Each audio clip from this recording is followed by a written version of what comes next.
Oh, sometimes you no priorities.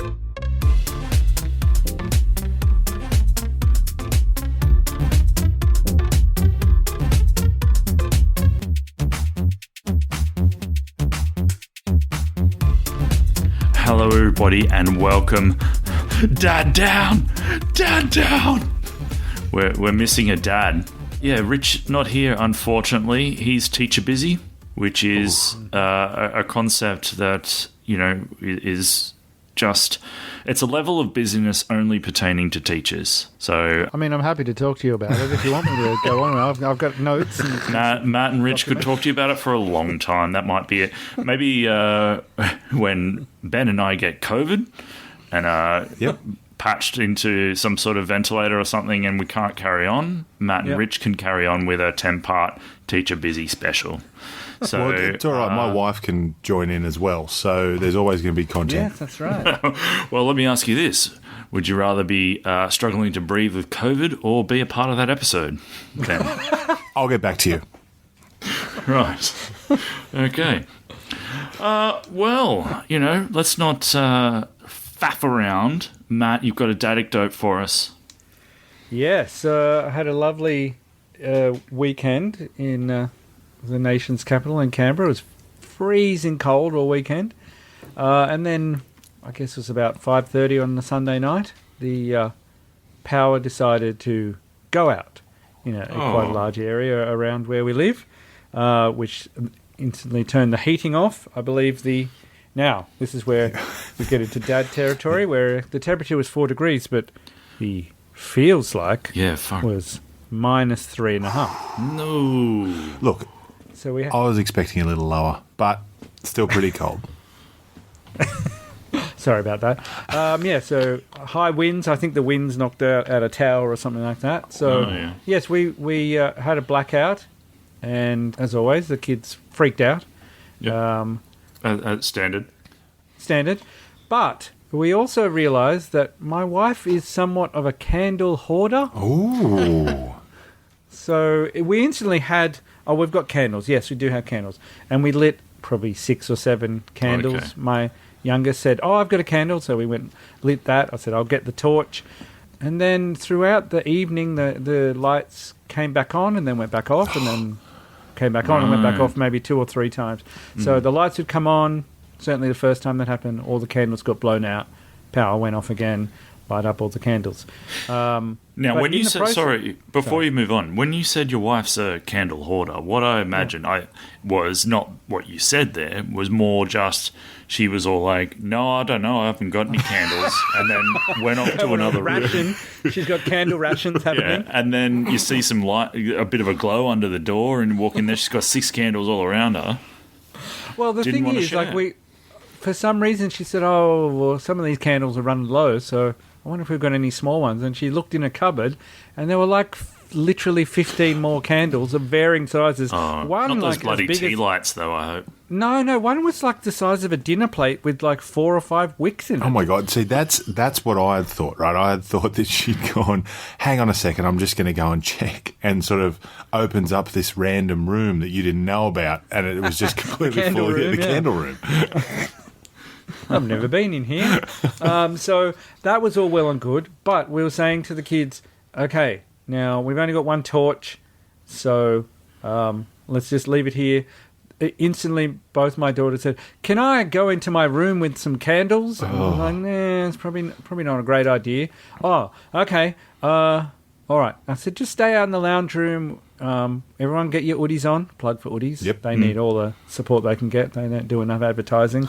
And they got all rugged up, and then they decided, no, they wanted to go in their room with a torch, and so they fought over the torch. Oh, good. And then...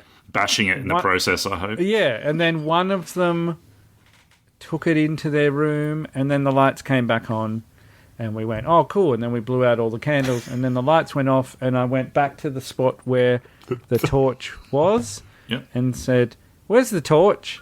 And both the girls said, I don't know. And I said, no, you do know. Where's the torch? One of you just had it. Yeah, it's in my room. well, can you go and get it? Oh, I don't want to. It's dark. Well, we Justine need the wouldn't torch. give you any candles to go and look for it. Yeah, no. So well, you can get a candle. No, I don't want to go anyway. So then we went into their room to find the torch, and we couldn't find the torch. In the process of them fighting over the torch, it fell off the bed and went down the side of the bed. So that was all fun and games, just to get the friggin' torch. That was a bit of grind your teeth and talk through it. Yep. But again, like it's just complete mess. But then my 12-year-old logic of my daughter was when the lights came back on, we realised the pilot light on the gas heater wasn't working. So it is easy to fix, except if the screw's not broken, to change a panel and then do all this stuff to get in and actually manually light the gas heater so we can be warm. So at one point I had this, it's quite a small torch, I had that in my mouth while I was screwing one panel and holding the other with a spanner, and that's when my 12-year-old came out while I was on my knees trying to fix this thing, and she said, "Can I have friends over on Monday or Thursday when you're not here? You'll be at a training day or something." And I said, "What?" And she said, "You said I could have like friends over, so I've just invited like 4 of my friends over." I didn't say that. "You did. You said I could have friends over." I said, "No, you asked if you could have one friend over," and I said, "That's okay." And this is, again, while I'm trying to fix this thing. And she said, "That's not fair. You said I could." And Justine and I at the exact same time and said, "This isn't the time and place, dude. Look what I'm doing. I'm trying to make the house warm and you're worrying about this." And she said, "Oh, sometimes you no priorities." That's what she said. Got no priorities. And then stormed into her room. Yeah. And we just and looked at each other. walked into something immediately, obviously. Yeah. And slipped on the torch that was at the side of the bed.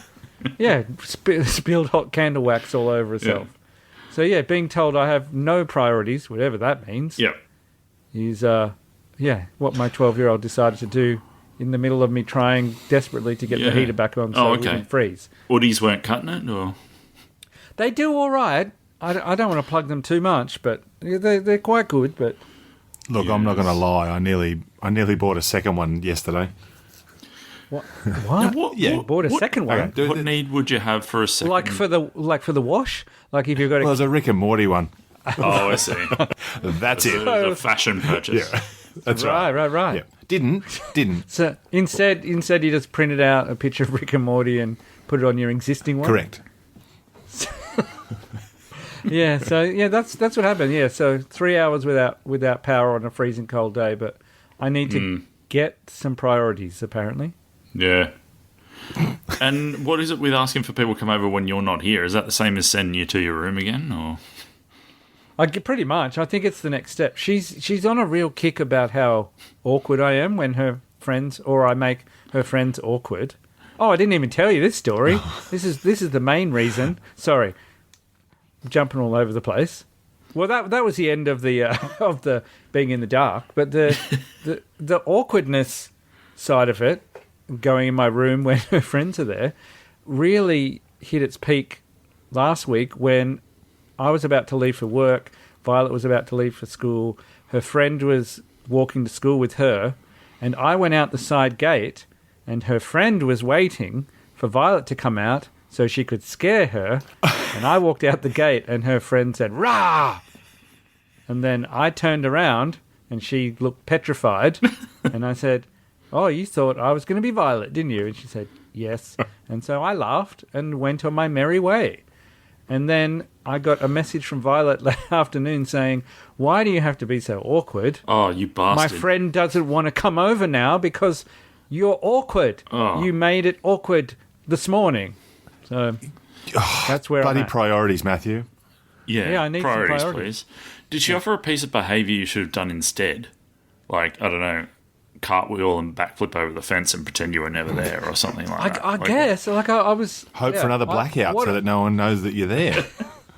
I shouldn't have got frightened. I shouldn't have had her... I don't know.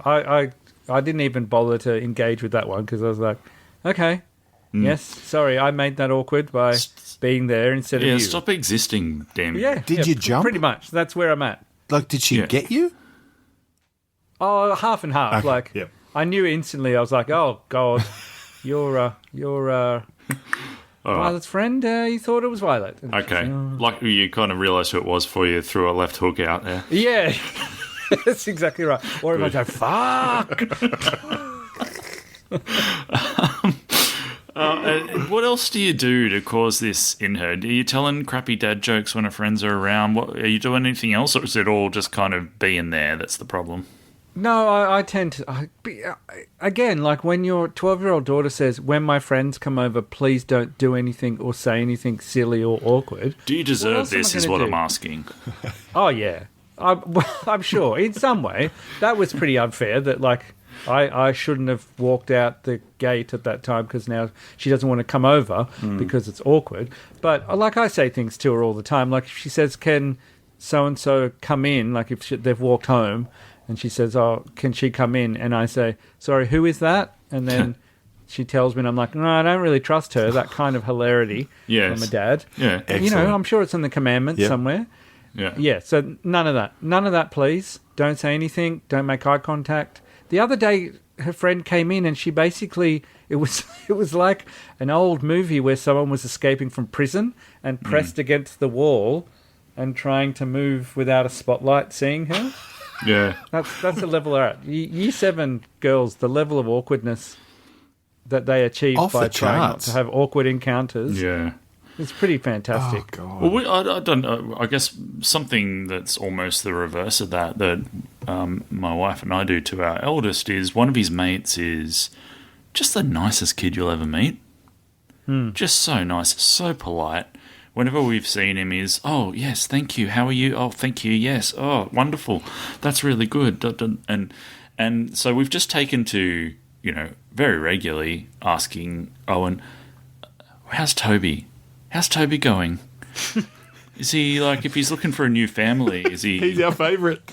Is he... looking to do any trades coming up? Have we I mean, the trade market? Probably got some space if he needed a new family and wanted to come and live with us. Anyway, yeah, that always gets the reaction you'd expect. Okay. Yeah, good. And the reaction I expected from you guys. That's great. Okay, so just to give you a little bit of friend stuff from our house, we don't get a lot, and that's because my wife is a school teacher at the school that my kids go to. Right. Too scared to come over. Well, we don't really like inviting them over. Gotcha. Yeah, so it's... Actually, no, I don't. I don't gotcha. What's the problem? Oh, like it's the school teacher's house. That's it's a bit weird. See. That's I'm going over to the school teacher's house. Like that's Mrs. Wiggins. I think the older the kids get, the easier that is. But yes, I know what she means. Like year 6 and under, it's just a bit weird. What are you worried about, them finding the weapons box or something? Well, hey, I'm not worried about anything. I can be awkward dad for the entire afternoon if needs be, but it's more my poor wife who has to then... Yeah, she can't be herself. Yeah, exactly. Yeah. When they're around because, I don't know. I think primary school kids are more likely to go to school and tell all their friends that Mrs. Wiggins took a dump while they're at the house, and how exciting is that? And just that passes around. She does dumps. Yeah, she bought toilet paper and oh my God. Yeah, and it's like, it's that sort of stuff. So that's why we don't have people around. All right. That's probably fair. I'm going to crack on a little bit here, please. Did you want to jam your dad commandment in here? Oh, yeah. The simple dad commandment is a dad sneeze should be a shotgun to the family. Right. Yeah. Like an unexpected shotgun in the middle of your living room. Exactly right. Yeah. Exactly right. Yeah, that's a cracker. Simple as that. I love it. Yeah. I asked Noelle, I said, how would you describe my sneeze? She said, I could be on my iPad rocking out to music, and you could be in the front room, and I will still say to myself, what was that? Yeah. All right. So how do we phrase that? Yeah. If your sneeze doesn't rattle the China hut, you're not dadding hard enough. Is that That's right. Something along those lines. Yeah. Right. Yep. Okay. All right. We'll Everyone get a good China hut. Well, yeah, no We'll get China that. should be. No China should be safe. Yeah. That's a good title. I like that as well. Might get some unwanted Might get some traction. attention from certain, hacking types from overseas, but you never know. Yes, so our friend Monty, remember him? Oh, yes, Monty. Yes. We've heard a little bit about how he's going in his dad diaries, and he kind of flagged with me that he's probably going to, or he's looking to return to the pod in the next few weeks. That's cool. exciting. And so I said to him when he said that, he said, I've got a ton of questions to ask the Pants panel, who he keeps calling the dad panel. I keep saying it's the Pants panel. I didn't do it for alliteration, just for you to fuck it up every time. Yeah. So I said, okay, that's great. We'll have a lot of questions and answers when you come back. Do you have a pre-question? You want me to put to the panel, a reduced panel tonight, unfortunately, before you're able to come back. So I'm going to do that now. And his question is brief. It's 3 words long. Any nappy tips? Now, it would seem that he's probably, we should take from that maybe he's having a few nappy issues. I would suggest there's a bit of leakage, some seepage. Well, that's my question. Yeah. I need some supplementary information here. Of course. Well, that's what else could it be? What else could it be? But if your nappy's holding all that it should, you're not asking for nappy tips. That's true. So, there needs to be. I need some understanding on which particular nappy he's using. I think we had a discussion around this the brand, did we not? And the importance of a good quality nappy. So I'm hoping that advice was taken. I should have asked, shouldn't I? Really, that would have helped move things along a little bit. So he might be the cloth. He might be a cloth dude for all we know. Yeah, I'd say if it's disposable, especially in the early days when you're changing quite a lot from memory, that I think the actual act of putting the nappy on involves you. I think with the first child being, I don't know how to phrase this. Just say it, Matthew. You're probably being too gentle, if that's one way to think about it. We put an nappy on. There was a move that you do where you hold the baby's feet together and lift up. One hand. But I don't know when I started doing that. I think it took a while to get that move. I think I was trying to put a nappy on without doing, because it seems quite vigorous to do that. But I think at first, I think I remember trying to put it on like with the baby laying as flat as possible, and that just doesn't work. Still babies, no. Still babies don't work. Especially when you change the nappies, yep. Changing nappies, no, they don't stay still, they wriggle. So. We go, you've got the youngest child out of all of us here. Surely you not too far removed from nappy days to not have a good tip about keeping it all inside? Well, just... Sunday, Monday nappy. It's all about, you've got to get your technique down, right? And just run away from cloth nappies. That's, just put the cloth nappies away, get some huggies going. Fuck the planet. Exactly. With this one thing, it can make an inordinately large amount of difference from one nappy to the other. Put them on tight and get the good ones. That's my advice. Yes, you can't skimp on nappies. The cheaper they are, the more leakage, as you say. Yeah. And the crappier the absorbency, and they tend to fall apart. So the crappier the absorbency, the crappier your house. Exactly. Yeah. It'll be all over the place. Ways. So I think it's pretty simple with nappies. You just got a good quality and get them on there tight. Don't be afraid to actually put it on the baby. It's got baby. You need baby powder. I hope you got baby powder. I hope you got some like pseudo cream. Yeah, pseudo cream, good one. Pseudo cream's yeah, good. Yeah, I remember don't that. think- That's Yep, to stop the rash. that's the chafe episode. Yeah, chafe. Baby chafe. Chase special coming up soon. Look, and also try and resist the new dad urges you'll have to go to Bunnings and get some Sellies No More Gaps or anything like that. Make your own nappies, you mean? Is that what you mean, DIY? Just do your own kind of silicon work.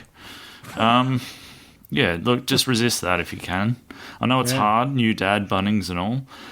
We're in lockdown here in Sydney, so it shouldn't be too difficult. Yeah. Although Bunnings still open for some reason. Construction not, but Bunnings is. Weird. Yep. Anyway. Essential.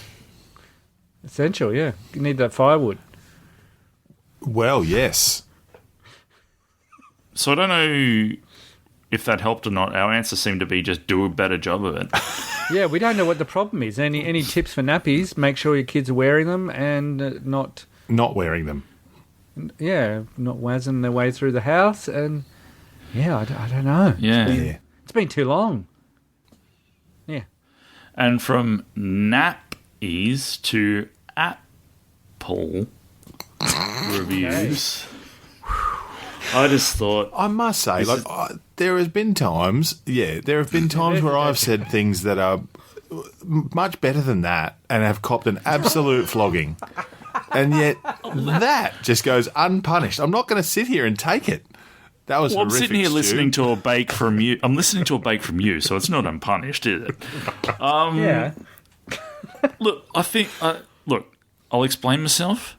I at times wonder whether we're doing our dad duty on this podcast with the amount of dad-style awful jokes and puns that we put in here. I just don't think we've got enough going. So sometimes I'm just going to throw some in just to, keep our average up. Fair. Yeah, just swing hard, Buckland. Swing hard. Yep. Okay. Now, that segue is like the equivalent of a dad joke. That's a dad segue, right? I thought I might just bring your attention to a few Apple reviews that we've had. Just to say thanks to some people who are helping us out with a little bit of discoverability, which is what they say that the Apple reviews do. Yeah, you like that? Discoverability. I do. Good word. There are, millions of podcasts out there, most of them shiteful. And it's really hard to get your head above water in terms of grabbing people's attention. So these things, it really helps if you stumble across podcasts and see a lot of good reviews. So first off the cab here, I might go, Dr. Garty said, All Things Dad. A great podcast for all dads, whether you're an old hand, new to the game, or soon to be a dad. A range of topics from the practical to the whimsical, delivered with humour and warmth. Experienced dads of the Pants Panel help guide the new dad in the ways of the dad. So thank you, Dr. RT. That's certainly what we're trying to do here. Absolutely. Plenty of warmth. Yeah. Can Jigs says, loving this. A witty, articulate and likeable group of guys that manage to dispense some helpful parental advice while making fun of themselves and each other. Keep up the good work. Well, that's generous. I'd like to see what our hit rate is for advice being helpful. If we went back and had a look through and see how much of it actually would be classed as helpful. I don't know. What do you guys think? Are we actually good at giving advice, or? Well, I think so. I think we're actually I think most of what we're handing out is actually quite useful. Okay. And it's nice to be thought of as whimsical as well. Well, I think whimsical's pretty much right. We like to stay in the field of whimsy whilst I don't know. I think the advice that we've given, especially the advice for very young children that both Wiggo and Ellis have given in the past few episodes, which I wish I had known when I had younger children.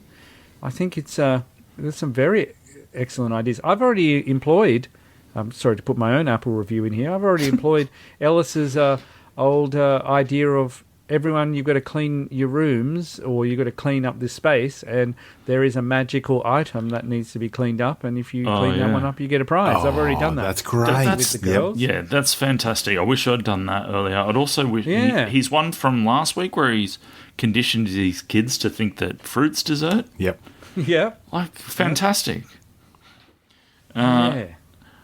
Just a couple more here. Exceptional work, dads. It sounds like the show is put together in and around getting the kids into bed, which really adds to its charm. So, correct. That's pretty much right, yep. There are plenty of funny and honest reflections on dad life and some genuinely solid advice, which I'd wished I'd had before our first child and our second and subsequent vasectomy. Great show. So, Thank you. I don't know, we've probably got some vasectomy advice at some point. Yeah. We're still... Not that it's going to help little Joe 85, but he's already been there and done that. But yeah. And lastly, here's one from New Zealand, guys. We've got a New Zealand listener. Oh, wow. All right. Addictive 81 gave it 5 stars and said, give it a couple of episodes and you'll likely get a laugh.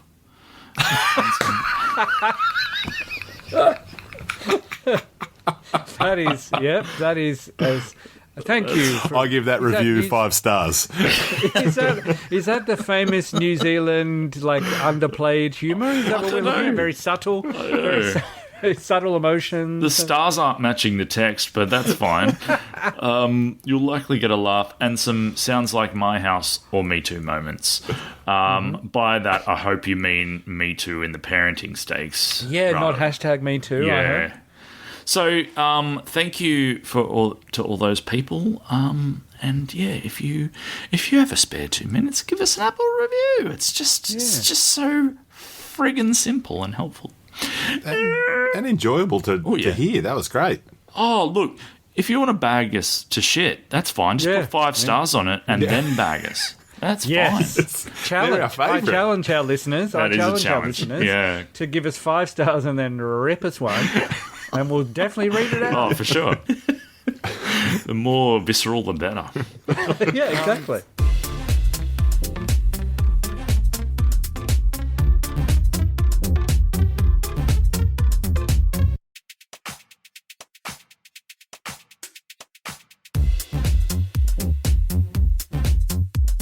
Let's move from Apple reviews to Jaffle reviews. Ooh. Now, it's become a bit of a thing that I think we're trying to pass off Jaffles as a dad thing when really it's just an us thing. But let's just say that Jaffles, toasted sandwiches, toasties, are a bit of a dad staple as far as we're concerned. Argue that if you want to in an Apple review. But, Matt, we were very jealous of you because you did say earlier you had a good weekend, and part of it is... You're saying that through clenched teeth almost. I took the family to a lovely place in Canberra called Melted Toasties. Oh, God. I might have to mute myself, otherwise I'm just going to be... It is quite a small little restaurant in Canberra, which has a very small menu of just, I guess you could call them gourmet toasted sandwiches. Would you say it's niche? And I wouldn't say niche. You can get just a standard like ham and cheese toasty, and you can get just fairly standard food, chips and things like that. I wouldn't say it's niche. I would say, from what we could gather, it does a big...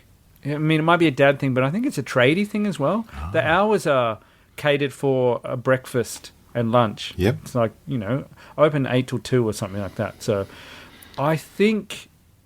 and again, I'll give them a plug because it's very reasonably priced. The toasties themselves, I was super impressed with. One of those things where I ate it, I felt very full, and then about an hour later, I thought, if we hadn't have driven home, I reckon I could go and have another one pretty easily. Always get one for the back pocket. Yeah, exactly right. So I partook in a Reuben, which was, God. you know, again, there's that mutant button necessary. Well, I'm just thinking whether we're going to get, like, in the mail this week, some Uddies and some bloody Jaffles just through the mail That would be pretty into great. Dad Pants HQ. Yeah, so again, a Reuben, pastrami, sauerkraut, mustard cheese, $10. And I would say the thing that impressed me most was not overfilled, Yeah. just the perfect amount of filling. Justine, we mentioned this last or in the past, maybe just on a chat. She went for a mee goreng, which was noodles, chili jam, and a fried egg. Yeah. The noodles. Now, you showed us the menu, and my first reaction was, egg does not belong on a jaffle at all. Right. But in a Nazi goreng, maybe? What was her reaction? Oh, the same as everyone's. It was just everyone. Like my kids just had. Was it hard, or was there a bit of yolk going on? A bit of runny yolk? No, there was a slight, again, perfectly cooked, a little bit of yolk, but not too much, not exploding out the side of the sandwich. All right. And just pressed. I mean, what I really needed to do was film it. So maybe for a special, I'll go in there and order it and see if I can actually film the process of it. Yeah. Not that it's not anything that'll blow your mind. It's just deeply satisfying.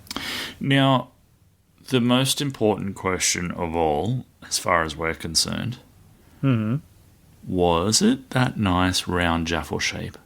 And this might be a loaded question. Is it a nice round jaffle shape, or was it a fucking flat press? Well, it's hand flat pressed. Heck, So no, like a Mr. Miyagi dude is standing there and sort of slaps his hands together and then toasts the No, I sandwich know what you're between saying. his hands. I know what you're saying, Wiggo. No, a man with hands. My racist alarm was going off then. All of a sudden, warning. No, we're all right. I think that's okay. No. He's not actually pressing it just with his hands, Okay, but okay. It's not a machine press where you lower the lid. It is a what Manual. looks like a So cast iron. it's all a manual Lewis. hand press. Yep. So Wow. it's on a flat plate, on a hot plate, and then I would say a specially made toasty press, perfect How- shape. You think they've got something bespoke in there? Well, like again, I'll have to film it. I'll have to film it, and then you can be the judges of how bespoke. Don't you think? Like I'm sure you've got a smartphone that could have a voice recording app on it. You went in. If you went in there and said, "Listen, I'm a renowned podcaster. Dad Pants, look it up. Write an Apple review. Yeah, 5 stars, plenty of 5 stars. 5 stars, bad review. Give us a bake. middling 5-star reviews. Yeah. Can I come back there in the kitchen and just record what's going on back here, and But just that's the thing, give a bit of a commentary? I could do it. You could do it from the counter. Like it's that small. They do it. Right, okay. It's right there. It's almost. It's just like a milk bar. Like it's that small. Do you honestly think they'd say no? Who wouldn't want that? I'm sure I could. That's what I think would be quite easy to do. So You've always wanted to be a roving reporter, haven't you? Oh, especially when it comes to just let's go around to all the toasted sandwich jaffle places. Who wouldn't?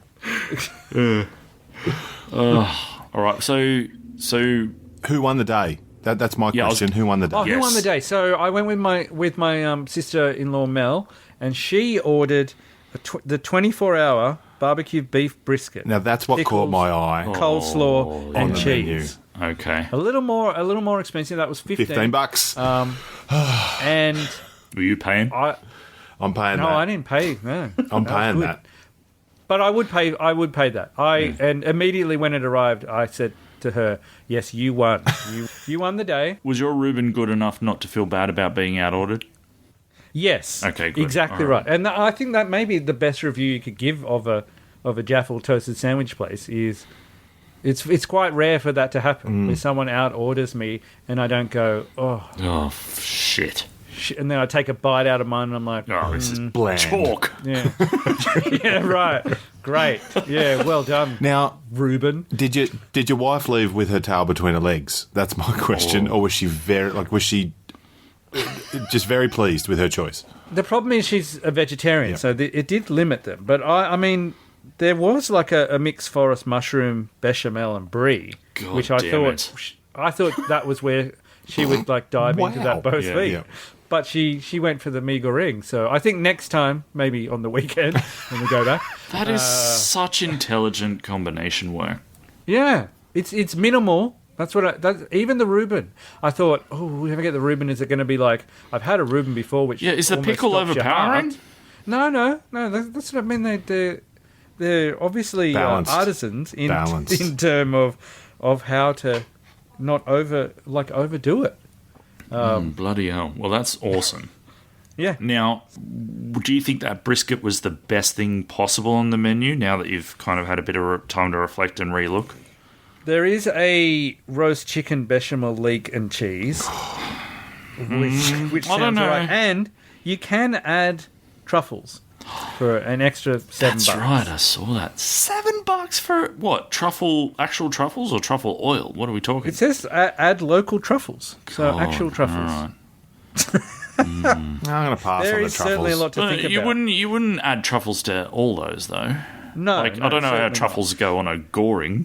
The roast chicken one that I looked at, that was the one that they suggested adding truffles to that one.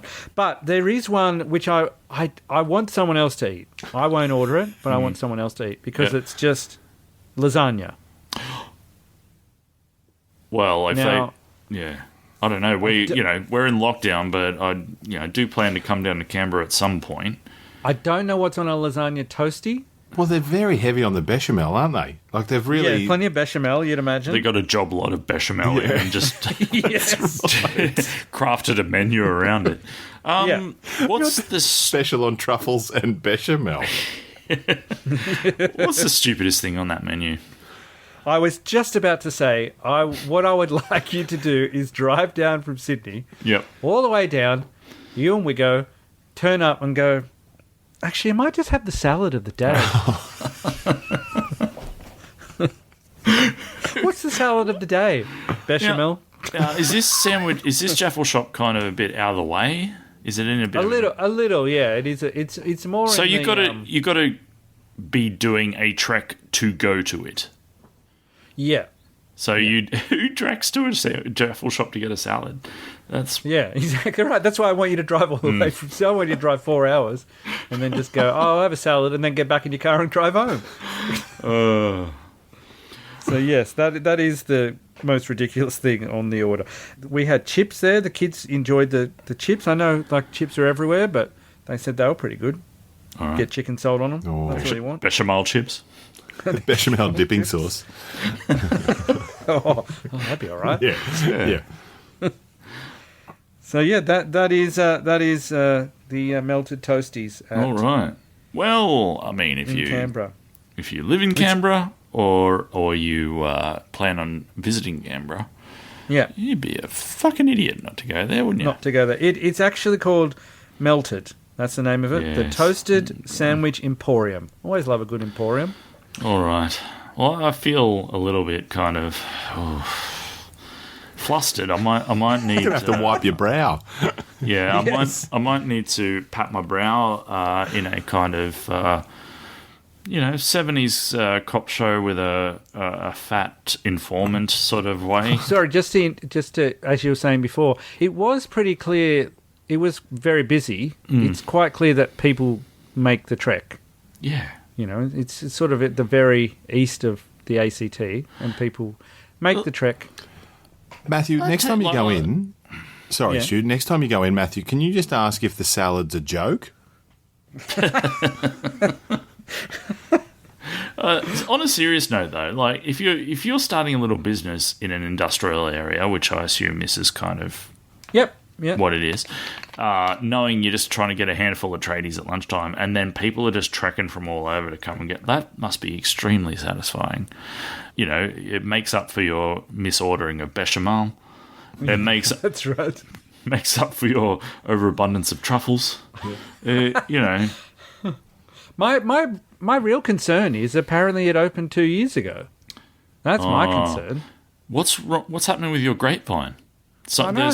Something's not there's a blockage somewhere. I just don't. Maybe people in the ACT have just jaffle snobs. I don't know. Best kept secret. I hope you've rung all your ACT friends up and given them a bake for that. For not telling me. Yeah, exactly right. And again, the way I found it was a Facebook post that said, "Where are the best chips in Canberra?"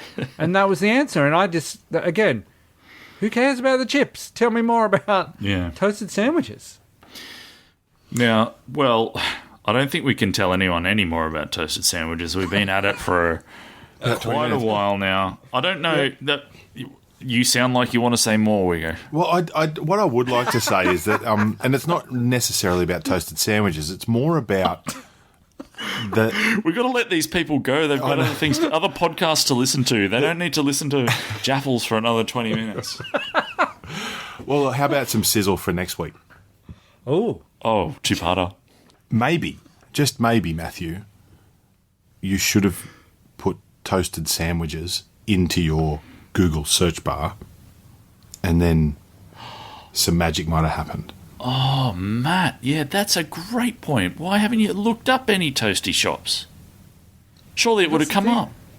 I think my real issue would have been any time I put toasted sandwiches into my search engine, I was clicking images immediately. Oh, right. Look, I suppose what my point is that I put in seeded soil into a Google search about 3 days ago.